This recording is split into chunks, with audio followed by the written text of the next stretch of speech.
الحمد للہ رب العالمین والصلاة والسلام علی سید المرسلین اما بعد فاعوذ باللہ من الشیطان الرجیم بسم اللہ الرحمن الرحیم ربی اشرح لی صدری ویسر لی امری واحلل عقدۃ من لسانی یفقہوا قولی آمین۔ ان اللہ وملائکتہ یصلون علی النبی یا ایھا الذین آمنوا صلوا علیہ وسلموا تسلیما۔ صحیح بخاری حدیث نمبر 55۔ انہوں نے نبی کریم صلی اللہ تعالیٰ علیہ وآلہ وسلم سے سنا کہ آپ صلی اللہ تعالیٰ علیہ وآلہ وسلم نے فرمایا، جب آدمی ثواب کی نیت سے اپنے اہل و عیال پر خرچ کرے بس وہ بھی اس کے لیے صدقہ ہے۔ یعنی اب صدقہ ہمیں کہا جاتا ہے، بہت زیادہ اس کی ترغیب ہے کہ اللہ کی راہ میں صدقہ کریں۔ تو صدقہ صرف یہی نہیں ہے کہ آپ کسی غریب کو، کسی ضرورت مند کو عطا کرتے ہیں، بلکہ اس میں پتہ چلا کہ اگر آدمی ثواب حاصل کرنے کے لیے اپنے اہل و عیال پہ، یعنی اپنے بیوی بچوں پہ، والدین پہ، بہن بھائیوں پہ خرچ کرے ثواب کی نیت سے، تو وہ بھی صدقہ لکھا جاتا ہے۔ حدیث نمبر صحیح بخاری حدیث نمبر 56۔ نبی کریم صلی اللہ تعالیٰ علیہ وآلہ وسلم نے فرمایا، بے شک جو کچھ تو خرچ کرے اور اس سے تیری نیت اللہ کی رضا حاصل کرنی ہو تو تجھ کو اس کا ثواب ملے گا، یہاں تک کہ اس پر بھی جو تو اپنی بیوی کے منہ میں ڈالے۔ یعنی کہ یہ بھی اسی سے ملتی جلتی ہے کہ جب بھی تم کوئی بھی نیک عمل کرو اور اس میں جو ہے تم خرچ کرو اللہ کی رضا کے لیے، تو اس کا تمہیں ثواب ملے گا، یہاں تک کہ تم اپنی بیوی کے منہ میں یعنی ایک لقمہ بھی اگر ڈال رہے ہو کھانے کا تو اس کا بھی تمہیں اجر ملے گا، اگر تمہاری نیت جو ہے اللہ کی رضا حاصل کرنا ہے۔ صحیح بخاری حدیث نمبر 57۔ نبی کریم صلی اللہ تعالیٰ علیہ وآلہ وسلم سے میں نے نماز قائم کرنے اور زکوٰۃ ادا کرنے پر اور ہر مسلمان کی خیر خواہی کرنے پر بیعت کی۔ تو یہاں سے اس کے اگر ہم راوی دیکھیں تو پتہ چل جاتا ہے کہ یہ جو ہے اس کے مختلف راوی ہیں جن سے حدیث بیان کی گئی ہے کہ انہوں نے کس پہ بیعت کی۔ جب بھی کوئی ایمان لاتا تھا تو کس پہ بیعت کرتا تھا؟ نماز قائم کرنے، زکوٰۃ ادا کرنے اور تمام مسلمانوں کی خیر خواہی پر۔ صحیح بخاری حدیث نمبر 58۔ جس دن مغیرہ بن شعبہ حاکم کوفہ کا انتقال ہوا تو وہ خطبے کے لیے کھڑے ہوئے اور اللہ کی تعریف اور خوبی بیان کی اور کہا، تم کو اکیلے اللہ کا ڈر رکھنا چاہیے، اس کا کوئی شریک نہیں، اور تحمل اور اطمینان سے رہنا چاہیے اس وقت تک کہ کوئی دوسرا حاکم تمہارے اوپر آئے، اور وہ بھی آنے والا ہے۔ پھر فرمایا کہ اپنے مرنے والے حاکم کے لیے دعائے مغفرت کرو کیونکہ وہ مغیرہ بھی معافی کو پسند کرتا تھا۔ پھر کہا کہ اس کے بعد تم کو معلوم ہونا چاہیے کہ میں ایک دفعہ نبی کریم صلی اللہ تعالیٰ علیہ وآلہ وسلم کے پاس آیا اور میں نے عرض کیا کہ میں آپ سے اسلام پر بیعت کرتا ہوں۔ آپ صلی اللہ تعالیٰ علیہ وآلہ وسلم نے مجھ سے ہر مسلمان کی خیر خواہی کے لیے شرط کی، پس میں نے اس شرط پر آپ سے بیعت کر لی۔ پس اس مسجد کے رب کی قسم کہ میں تمہارا خیر خواہ ہوں۔ پھر استغفار کیا اور ممبر سے اتر آئے۔ یعنی اب کوئی حاکم تھے مسلمانوں کے جو فوت ہوئے، تو ایک پہلی ترغیب کیا دی گئی کہ کوئی بھی مسلمانوں کا نیک حاکم کوئی چلا جائے تو اس کے لیے دعا کرنی ہے، دعا مغفرت کرنی ہے، اس کے لیے دعا فرمانی ہے، اور دوسرا یہ کہ ہر مسلمان سے خیر خواہی کرنی ہے۔ اس پہ رسول اللہ نے ان سے بیعت لی کہ ہر مسلمان سے جو ہے خیر خواہی کا جذبہ رکھنا چاہیے۔ خیر خواہی کس کو کہتے ہیں کہ آپ اس کے لیے اچھا سوچیں، بہتر سوچیں۔ دیکھیے ہم نے پہلے بھی ایک حدیث پڑھی تھی جس میں تھا کہ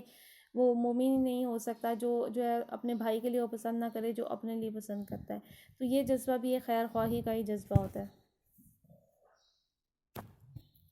یہاں سے یہ باب ہمارا مکمل ہوا، ہم اگلے باب پہ آ جاتے ہیں۔ باب علم کے بیان میں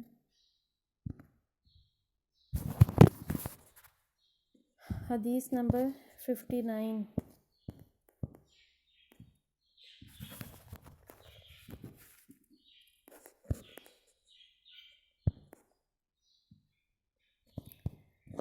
ایک بار نبی کریم صلی اللہ تعالیٰ علیہ وآلہ وسلم لوگوں میں بیٹھے ہوئے تھے، ان سے باتیں کر رہے تھے، یہاں تک کہ ایک دیہاتی آپ صلی اللہ تعالیٰ علیہ وآلہ وسلم کے پاس آیا اور پوچھنے لگا کہ قیامت کب آئے گی؟ آپ صلی اللہ تعالیٰ علیہ وسلم اپنی گفتگو میں مصروف رہے۔ بعض لوگ جو مجلس میں تھے کہنے لگے کہ آپ صلی اللہ تعالیٰ علیہ وآلہ وسلم نے دیہاتی کی بات سنی لیکن پسند نہیں کی، اور بعض کہنے لگے کہ نہیں بلکہ آپ نے اس کی بات سنی ہی نہیں، جب آپ صلی اللہ تعالیٰ علیہ وآلہ وسلم اپنی باتیں پوری کر چکے تو میں سمجھتا ہوں کہ آپ صلی اللہ تعالیٰ علیہ وآلہ وسلم نے یوں فرمایا کہ وہ قیامت کے بارے میں پوچھنے والا کہاں گیا؟ اس دیہاتی نے کہا یا رسول اللہ میں موجود ہوں۔ آپ صلی اللہ تعالیٰ علیہ وآلہ وسلم نے فرمایا جب امانت ایمانداری دنیا سے اٹھ جائے گی تو قیامت قائم ہونے کا انتظار کر۔ اس نے کہا ایمانداری اٹھنے کا کیا مطلب ہے؟ آپ صلی اللہ تعالیٰ علیہ وآلہ وسلم نے فرمایا جب حکومت کے کاروبار نالائق لوگوں کو سونپ دیے جائیں گے تو قیامت کا انتظار کر۔ یعنی فرمایا کہ امانت داری کیا ہے؟ امانت داری جب اٹھ جائے گی تو قیامت آ جائے گی۔ تو پوچھا امانت داری اٹھنے کا کیا مطلب ہے؟ تو فرمایا یہ کہ حکومت جو ہے وہ نالائق یعنی نااہل لوگوں کے پاس چلی جائے گی، تو یہ اس کا مطلب ہوگا کہ قیامت کے بہت قریب ہونے کی نشانی ہے۔ تو یعنی کہ وہ لوگ جو کہ اہل ہی نہیں ہیں، نہ علم و حکمت سے کام ہی نہیں لیتے، نہ ہی وہ دین کے تحت نظام چلاتے ہیں، تو وہ سب لوگ اس میں آتے ہیں۔ ضروری نہیں ہے کہ آپ ہم سمجھ رہے ہوں کوئی ایجوکیٹڈ ہے اس بیس پہ کوئی میں بھی وہ اہل ہو حکومت کا، نہیں، بلکہ کرائٹیریا کیا ہونا چاہیے کہ وہ اللہ کا خلیفہ ہو، جو بھی آپ پہ حاکم ہو وہ اللہ کا خلیفہ ہو، وہ اللہ کے نظام کو قائم کرے اور پھر اس میں علم و حکمت کے تحت انصاف کے تحت جو ہے حکومت چلائے۔ تو جب جو ہے معاملات جو ہیں وہ حکومت کا کاروبار نالائق لوگوں کو دے دیا جائے گا تو اس کا مطلب ہوگا کہ اب تم قیامت کا انتظار کرو۔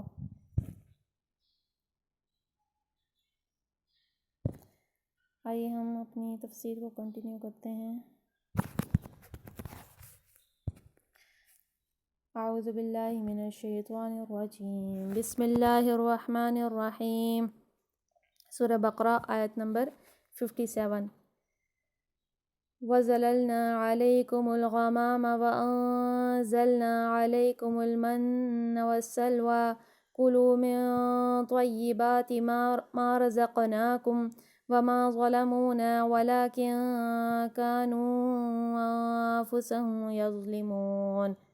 وَظَلَلْنَا اور ہم نے سایہ کیا، علیکم تم پر، الغمام بادل، وَأَنزَلْنَا اور ہم نے اتارا، علیکم تم پر، المن والسلوى من اور سلوہ، کلو تم کھاؤ، من طیبات اس سے پاک، ما رزقناکم جو ہم نے تمہیں دیں، ما ظلمونا اور انہوں نے ہم پر ظلم نہیں کیا، ولیکن لیکن کانو تھے، انفسہم اپنی جانیں، یظلمون وہ ظلم کرتے تھے۔ اور ہم نے تم پر اکابر کا سایہ کیا، من و سلوہ کی غذا تمہارے لیے فراہم کی، اور تم سے کہا کہ جو پاک چیزیں ہم نے تمہیں بخشی ہیں انہیں کھاؤ، مگر تمہارے اسلاف نے جو کچھ کیا وہ ہم پر ظلم نہ تھا بلکہ انہوں نے اپنے ہی اوپر ظلم کیا۔ اب یہاں سے ہم دوبارہ یاد کریں کہ ہم جو ہے بنی اسرائیل پر جو اللہ تعالیٰ کے احسانات تھے، جو ان کے بہت مشہور واقعات تھے، جو ان کی اپنی کتابوں میں ابھی تک درج تھے، مشہور تھے، بچہ ان واقعات کو جانتا تھا، ان واقعات کو ہم آہستہ آہستہ پڑھ رہے تھے، جس میں ہم نے ان کا فرعون سے نجات پانے کا واقعہ سنا۔ پھر ہم نے جو ہے پچھلے آیتوں میں واقعہ سنا کہ جب انہوں نے جو ہے حضرت موسیٰ علیہ السلام کے جانے کے بعد بچھڑے کو معبود بنا لیا تھا، اس کے بعد اللہ تعالیٰ نے ان کی توبہ قبول فرمائی تھی، اس کی صورت کیا تھی وہ بھی ہم نے پڑھ لی تھی۔ آج ہم ایک اور ان کا واقعہ ہی سن رہے ہیں، بنی اسرائیل کا یہ واقعہ کہ اب اس میں جو ہے بادل پر ان سے سایہ کیا، من و سلوہ اتارا، تو یعنی اس سے کیا مراد تھا؟ تو آئیے سنتے ہیں کہ اس کی تفسیر کیا ہے۔ یعنی جزیرہ نمائے سینا میں جہاں دھوپ سے بچنے کے لیے کوئی جائے پناہ تمہیں میسر نہ تھی، ہم نے ابر سے تمہارے بچاؤ کا انتظام کیا۔ اس موقع پر خیال رہے کہ بنی اسرائیل لاکھوں کی تعداد میں مصر سے نکل کر آئے تھے، اور سینا کے علاقے میں مکانات کا تو کیا ذکر، سر چھپانے کے لیے ان کے پاس خیمے تک نہ تھے۔ اس زمانے میں اگر خدا کی طرف سے ایک مدت تک آسمان کو ابر آلود نہ رکھا جاتا تو یہ قوم دھوپ سے ہلاک ہو جاتی۔ اب ظاہر ہے کہ وہ جب فرعون سے نجات پا کر، اس کی غلامی سے نجات پا کر، سمندر پار کر کے وہ علاقہ اپنے گھر بار سب وہیں چھوڑ کے آ گئے تھے، تو اب کیا تھا، لاکھوں کی تعداد میں تھے، بنی اسرائیل کی اولاد جو ہے وہ لاکھوں میں تھی۔ اب ان کے پاس کیا تھا، ان کو ایک وادی میں داخل ہونے کا کہا گیا تھا، اور یہ اس میں داخل نہیں ہوئے تھے، یعنی فرمایا گیا تھا کہ تم اس میں داخل ہو جاؤ، آگے فتح ہم تمہیں دیں گے، لیکن یہ لوگ ڈر گئے تھے، گھبرا گئے تھے، اور فرمایا تھا کہ موسیٰ اور اس کا رب ان سے لڑے، ہم تو یہیں بیٹھیں، یعنی جب وہ لوگ خود نکلیں گے تب ہم اس جو ہے قلعے میں داخل ہوں گے، یعنی ان کو جو ہے علاقے میں داخل ہونے کا اور وہاں پہ جو ہے ان سے لڑ کے فتح حاصل کرنے کا حکم دیا گیا تھا، انہوں نے اس پہ عمل نہیں کیا تھا۔ تو اللہ تعالیٰ لیکن ان پہ مہربان تھا۔ اب یہ ایک وادی میں جو ہے رہے باہر، اب وہ وادی ایسی تھی کہ وہاں پہ ان کے پاس سر چھپانے کے لیے بھی جگہ نہیں تھی، نہ ہی تھی۔ اب دیکھیے کہ اللہ تعالیٰ کتنا مہربان ہے، کیسے کیسے وہ اپنے بندوں پہ رحم فرماتا ہے۔ اب دیکھیے اس سے مراد ہے وہاں پہ کوئی درخت نہیں تھے، بالکل ایک جو ہے نا کھلی وادی تھی جہاں پہ ان کے پاس جو ہے سر چھپانے کے لیے یعنی چھت بھی نہیں تھی۔ تو اللہ تعالیٰ نے آسمان سے چھت کا کیسے انتظام کیا کہ ان پہ ابر رکھا، یعنی وہ جہاں جہاں تھے بنی اسرائیل وہاں وہاں اللہ تعالیٰ نے ابر یعنی بادل کے سائے ان کے ساتھ رکھے، یعنی ان پہ ہمیشہ ایک بادل کا سایہ رہتا تھا۔ ورنہ یہاں لکھا ہے کہ اگر اللہ ایسا نہ کرتا تو وہ اس وادی میں مر جاتے، یعنی دھوپ سے، اس کی سختی سے۔ آگے فرمایا جا رہا ہے من و سلوہ کی غذا تمہارے لیے فراہم کی۔ من و سلوہ قدرتی غذائیں تھیں جو اس مہاجرت کے زمانے میں، اس مہاجرت یعنی جب وہ مہاجر تھے، مہاجرت کے زمانے میں ان لوگوں کو 40 برس تک مسلسل ملتی رہیں۔ من دھنیے کے بیج جیسی ایک چیز تھی جو اوس کی طرح گرتی اور زمین پر جم جاتی تھی، اور سلوہ بٹیر کے قسم کے پرندے تھے۔ خدا کے فضل سے ان کی اتنی کثرت تھی کہ ایک پوری قوم محض انہی غذاؤں پر زندگی بسر کرتی تھی اور اسے فاقہ کشی کی مصیبت نہ اٹھانی پڑی۔ حالانکہ آج کسی نہایت متمدن ملک میں بھی اگر چند لاکھ مہاجر یکایک آ پڑیں تو ان کی خوراک کا انتظام مشکل ہو جاتا ہے۔ من و سلوہ کی تفصیلی کیفیت کے لیے ملاحظہ ہو بائبل کتاب خروج باب نمبر 16، اور اس کی آیتیں بھی آگے لکھی ہوئی ہیں۔ تو یہ اوبیسلی ان کے واقعات تھے جو ان کی کتابوں میں تحریف کے ساتھ موجود تھے، لیکن موجود تھے، جیسا کہ انہوں نے مودودی صاحب نے جو ہے اس میں بائبل کا بھی ریفرنس دیا کہ یہ واقعہ من و سلوہ کون سی غذائیں تھیں اور کس طرح کی تھیں، وہ موجود تھیں۔ اب دیکھیں کہ اللہ اس قوم پر کتنا مہربان تھا کہ پہلے ان پہ بادل سے سایہ کیا، اس کے بعد اللہ تعالیٰ نے ان کو وہاں پہ غذا بھی عطا کی۔ من و سلوہ جو ہیں اس کے بارے میں کئی سارے علماء بیان کرتے ہیں، کچھ یہ بھی فرماتے ہیں کہ یہ آسمانی غذائیں تھیں، آسمان سے ایک جو ہے نازل ہوتی تھیں، ایک یعنی آسمان سے ایک تشت میں جو ہے ان کے لیے ایک دعوت کے طور پہ نہیں نازل ہوتی تھیں۔ اب اس میں یہ بیان کیا جا رہا ہے کہ اب یہ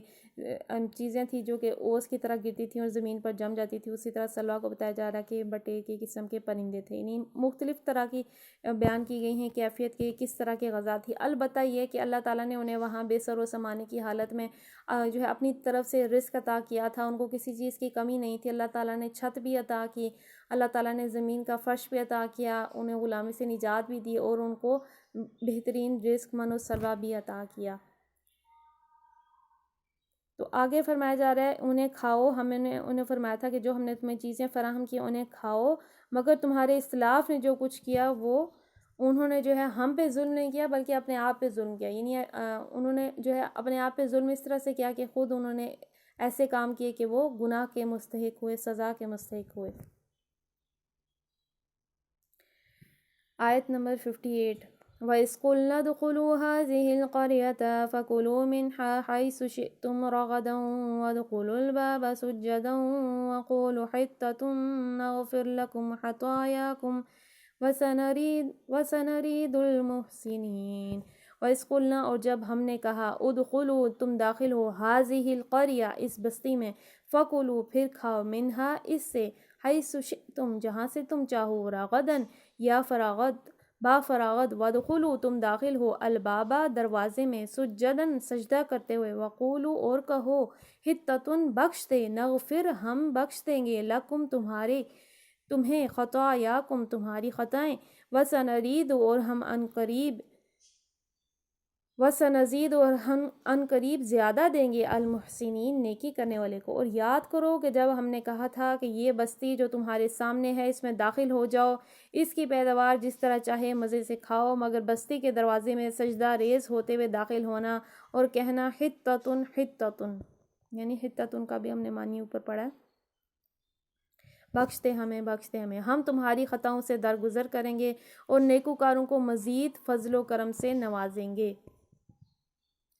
یہ بستی، اب ہم سنتے ہیں وہ کون سی بستی تھی، جیسا کہ بھی ہم نے پیچھے اس کا مختصر تذکرہ سنا ہے اسی واقعے کا، کہ انہیں ایک بستی میں حکم دیا گیا تھا کہ اس میں داخل ہو جاؤ۔ تو آئیے سنتے ہیں کہ یہ بستی کون سی تھی۔ یہ ابھی تک تحقیق نہیں ہو سکا کہ اس بستی سے مراد کون سی بستی تھی۔ جس سلسلہ واقعات میں یہ ذکر ہو رہا ہے وہ زمانے سے تعلق رکھتا تھا جبکہ بنی اسرائیل ابھی جزیرہ نما سینا میں ہی تھے، لہٰذا اغلب یہ ہے، یعنی غالب گمان یہ ہے کہ یہ جزیرہ نما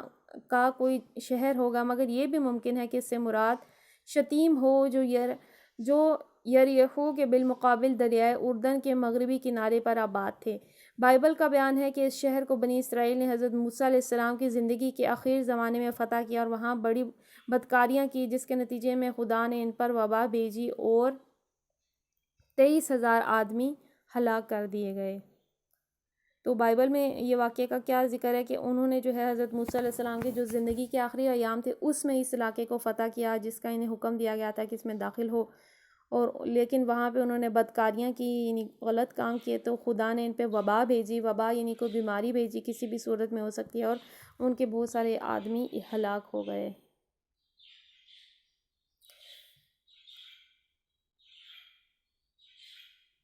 تو یہاں پہ جو ہے تفسیر احسن البیان میں اس حوالے سے فرمایا گیا ہے، ابھی اس علاقے کا تعین اس میں جیسے بتایا گیا نہیں ہوا، لیکن احسن البیان میں یہ بتایا گیا ہے کہ مصر اور شام کے درمیان میدان طیہ کا واقعہ ہے، یعنی جس میدان میں وہ پہلے تھے، کہ جب انہوں نے حکم الہی عمالقہ کی بستی میں داخل ہونے سے انکار کر دیا، یعنی وہ علماء جو بیان کرتے ہیں عمالقہ کی بستی تھی، اور بطور سزا بنو اسرائیل 40 سال تک طیہ کے میدان میں پڑے رہے۔ تو کیونکہ انہوں نے اس بستی میں داخل ہونے سے انکار کیا تھا تو بطور سزا کے طور پہ یہ اسی بستی میں رہتے تھے۔ بعض کے نزدیک یہ تخصیص صحیح نہیں ہے، اور صحرائے سینا کے اترنے کے بعد سب سے پہلے پانی اور کھانے کا مسئلہ درپیش ہوا تو اس وقت یہ انتظام کیا گیا۔ اچھا، اب اس میں یہ فرمایا گیا ہے کہ انہوں نے جو ہے اس بستی میں داخل ہونے سے انکار کیا، تو اس وجہ سے ان پہ یہ عذاب کی صورت ہوئی کہ ان کو اسی بستی میں گھومنا پڑا، یعنی وہ اسی بستی میں رہے۔ اب اس حوالے سے بھی مختلف بیان ہیں کہ وہ چلتے رہتے تھے۔ بعض کے نزدیک علماء یہ بھی فرماتے ہیں کہ وہ چلتے رہتے تھے، صبح سے شام تک سفر کرتے تھے، لیکن جب شام ہوتی تھی تو وہ اسی جگہ پہ واپس پہنچ جاتے تھے، اسی علاقے میں جہاں سے وہ چلے تھے۔ اسی طرح سے وہ اسی بستی میں یعنی ایک طرح سے سٹک رہے، کب تک؟ 40 سال تک۔ تو اس طرح سے جو ہے تفسیریں بیان کی جاتی ہیں، اس وجہ سے اسی علاقے میں رہے، لیکن اللہ نے ان کے لیے وہاں انتظام یہ کیا کہ آسمان سے برق کا سایہ کیا اور من و سلوہ نے غذا کی صورت میں عطا کیے۔ آئیے آگے سنتے ہیں، اسی میں بستی کا تو پتہ چل گیا، آگے ہم سنتے ہیں کہ جب انہیں کہا گیا کہ جو تمہارے سامنے بستی ہے اس میں داخل ہو جاؤ اور اس کی پیداوار یعنی اس میں جو اللہ تعالیٰ نے رزق رکھا ہے اس میں سے جس طرح چاہو کھاؤ، لیکن جب تم بستی کے دروازے سے جاؤ گے، یعنی وہاں کی جو بستیاں تھیں وہ قلعے کی طرح ہوتی تھیں، وہاں کے بڑے بڑے ایک شہر میں داخل ہونے کے دروازے ہوتے تھے، تو فرمایا گیا کہ جب بھی وہاں سے داخل ہو تو تم نے خطتن خطتن کہنا ہے کہ اے اللہ ہم کو بخش دے، ہم کو بخش دے۔ یعنی حکم یہ تھا کہ جابر و ظالم فاتحوں کی طرح اکڑتے ہوئے نہ گھسنا، بلکہ خدا ترسوں کی طرح منکسرانہ شان سے داخل ہونا، جیسے محمد صلی اللہ تعالیٰ علیہ وسلم فتح مکہ کے موقع پر مکہ میں داخل ہوئے۔ اور حطتن کے دو مطلب ہیں، ایک یہ کہ خدا سے اپنی خطاؤں کی معافی مانگتے ہوئے جانا، دوسرا یہ کہ لوٹ مار اور قتل کی بجائے بستی کے باشندوں سے درگزر اور عام معافی کا اعلان کرتے ہوئے جانا۔ یعنی ایک یہ کہ بخش دے سے مراد یہ ہے کہ ہمیں بخش دے، عاجزی کی طرح جانا، جیسے ہمارے نبی فتح مکہ کے موقع پر آپ جو ہے ایک عام سی سواری پر تھے اور آپ نے سر بھی اپنا بالکل جھکا کے وادی میں داخل ہوئے تھے فتح مکہ کے موقع پر، تو ان سے فرمایا گیا حطتن کہنا، ایک اس کا مطلب تھا کہ ہمیں بخش دے، دوسرا یہ کہ تم نے بخشش کی صدائیں لگانی ہے کہ جو بھی یعنی ہے ہم کسی سے بھی لوٹ مار نہیں کریں گے، ہم کسی کو بھی لوٹیں گے نہیں، کیونکہ تعداد میں بہت زیادہ تھے، تو تم نے یہ کہنا ہے کہ ہم جو ہے سب کے لیے عام معافی کا اعلان کر کے اس علاقے میں جا رہے ہیں۔ تو ان کو صرف اتنا فرمایا گیا تھا کہ داخل ہو جاؤ، آگے فتح دینا اللہ کا کام ہے، لیکن انہوں نے ایسا نہیں کیا۔ آیت نمبر 59، فَبَدَّلَ الَّذِينَ ظَلَمُوا قَوْلًا غَيْرَ الَّذِي قِيلَ لَهُمْ فَأَنزَلْنَا عَلَى الَّذِينَ ظَلَمُوا رِجْزًا مِّنَ السَّمَاءِ بِمَا كَانُوا يَفْسُقُونَ۔ فَبَدَّلَ پھر بدل دیا، الَّذِينَ جن لوگوں نے، ظَلَمُوا ظلم کیا، قَوْلًا بات، غیر الذی دوسری وہ جو کہ قیل لہم کہی گئی انہیں، فانزلنا ہم نے اتارا علی پر الذین پر الذین ظلموا، جن لوگوں نے ظلم کیا، رجزن عذاب، من السماء، آسمان سے، بما، کیونکہ کانو یفسقون، وہ نافرمانی کرتے تھے، اور جو بات کہی گئی تھی ظالموں نے اسے بدل کر کچھ اور کر دیا، آخر کار ہم نے ظلم کرنے والوں پر آسمان سے عذاب نازل کیا، یہ سزا تھی ان نافرمانیوں کی جو وہ کر رہے تھے۔ اب اس سے کیا مراد ہے نافرمانیوں سے؟ احسن البیان میں جو ہے اس کی تفصیل بیان کی گئی ہے کہ اور وہ جو وضاحت ہے بتایا گیا ہے کہ وہ صحیح بخاری اور صحیح مسلم میں بھی ہے۔ نبی کریم صلی اللہ تعالیٰ علیہ وسلم نے فرمایا ان کو حکم دیا گیا تھا کہ سجدہ کرتے ہوئے داخل ہو، لیکن وہ سروں کو زمین پر گھسیٹتے ہوئے داخل ہوئے اور حکم بجا لانے کی بجائے ان سے سرتابی و سرکشی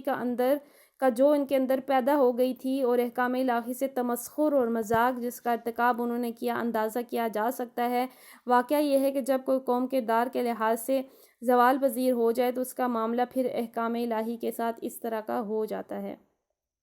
یعنی کہ ان لوگوں نے جو ہے بتایا گیا تھا سجدہ کرتے ہوئے جاؤ، تو وہ سروں کو گھسیٹتے ہوئے اور بالکل جیسے اللہ کے احکام کا مذاق اڑا رہے ہیں، ہنسی مذاق کرتے ہوئے، اس طرح کا انہوں نے معاملہ کیا۔ تو پھر ان پہ جو ہے اس میں بتایا گیا ہے کہ ہم نے جو بستی جس نے ظلم کیا تھا اور جو بات ہم نے انہیں کہی تھی انہوں نے اس کو بدل دیا، ایون انہوں نے جو ان کو بتایا گیا تھا کہ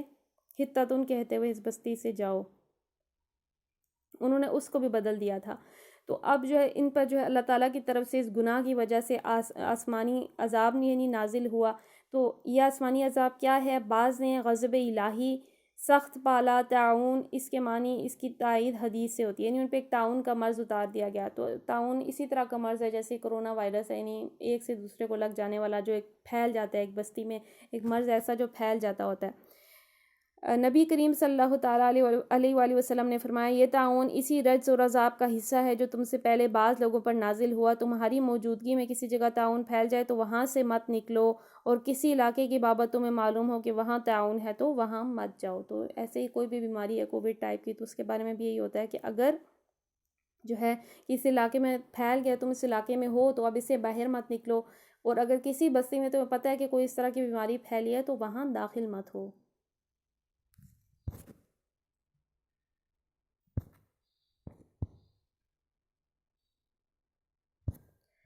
آیت نمبر 60۔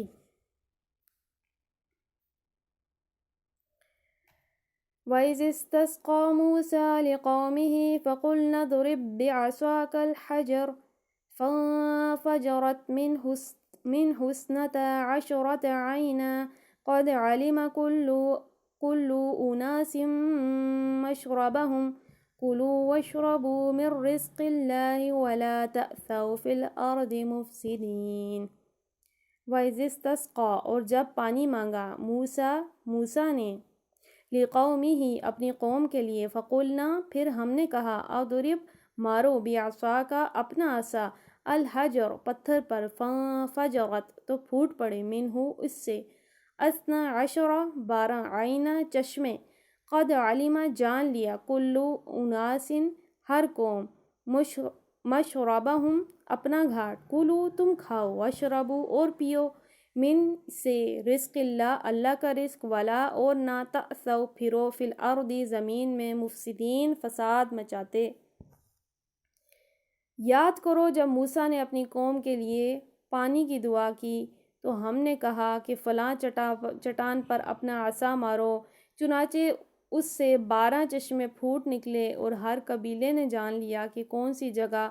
اس کے پانی لینے کی ہے۔ اس وقت یہ ہدایت کر دی گئی تھی کہ اللہ کا دیا ہوا رزق کھاؤ پیو اور زمین میں فساد نہ مچاتے پھرو۔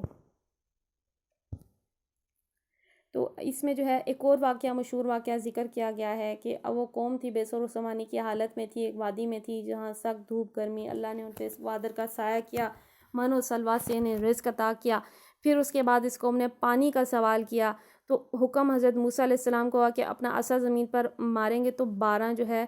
چشمے پھوٹ پڑیں گے۔ 12 چشمے کیوں؟ کیونکہ وہ جو قوم تھی بنی اسرائیل وہ 12 قبیلوں میں تھی۔ 12 قبیلے کیسے تھے کہ وہ وہی حضرت یوسف علیہ السلام اور ان کے بھائیوں سے یہ نسل چلی تھی، جو کہ ٹوٹل ملا کے 12 بنتے تھے، تو اس سے ان کے 12 قبیلے تھے۔ تو اللہ تعالیٰ نے اس جو ہے انہوں نے عصا مارا تو ایک جو ہے پتھر سے نہیں چشمہ پھوٹ نکلا تھا، اور اس سے جو ہے ایک چشمہ نہیں 12 چشمے نکل پڑے تھے، اور ہر ایک کو معلوم تھا کہ اس کا جو ہے کون سا ہے جہاں سے وہ پانی لے گا۔ اور اس کے بعد اللہ تعالیٰ نے ان کو ہدایت کی تھی کہ زمین میں فساد نہ مچاتے پھرو۔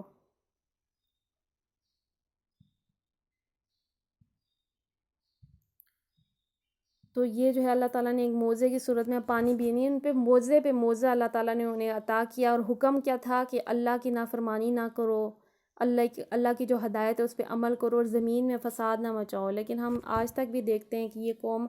فساد میں ہی لگی ہوئی ہے۔ تو اسی لیے جو ہے اس قرآن میں ان پہ حجت مکمل کر دی گئی ہے۔ اللہ تعالیٰ نے اپنی نعمتوں کا تذکرہ کر کر کے بنی اسرائیل کو یاد دلایا ہے، تم یہ سب واقعہ یاد کرو، جیسے کہ ہم ساتھ ساتھ ریفرنس بھی پڑھ رہے ہیں کہ یہ ان کی اپنی کتابوں میں آج بھی موجود ہیں۔ آج بھی کوئی اگر مطالعہ کرنا چاہتا ہے دوسرے ریلیجن کا بھی یعنی کہ کمپیریٹیو اسٹڈی کرنا چاہتا ہے، تو اس کے لیے آپ ان ریفرنسز پہ جا کے اس کو ویریفائی کر سکتے ہیں۔ تو اللہ سے دعا کرتے ہیں آج کے ہم نے جو بھی واقعات سنے، جتنی بھی ہم نے تفاسیر سنی، جو ہم نے احادیث مبارکہ سنی، انہیں سننے، یاد رکھنے، عمل کرنے کی توفیق عطا فرمائے۔ اللہ تعالی ہمارے علم و عمل میں اضافہ فرمائے، ہمیں جو ہے ہدایت عطا فرمائے، ہمیں ہماری امت کو، ہماری قوم کو ان غلطیوں سے محفوظ فرمائے جن غلطیوں میں بنی اسرائیل مبتلا ہوئے۔ آمین بجاہ النبی الامین صلی اللہ تعالیٰ علیہ وآلہ وسلم۔ الصلاۃ والسلام علیک یا رسول اللہ، الصلاۃ والسلام علیک یا حبیب اللہ، سبحانک اللہم وبحمدک لا الہ الا انت استغفرک واتوب الیک۔ بسم اللہ الرحمن الرحیم، صلی اللہ علی محمد، الصلاۃ والسلام علیک یا نبی اللہ وعلی آلک واصحابک یا نور اللہ۔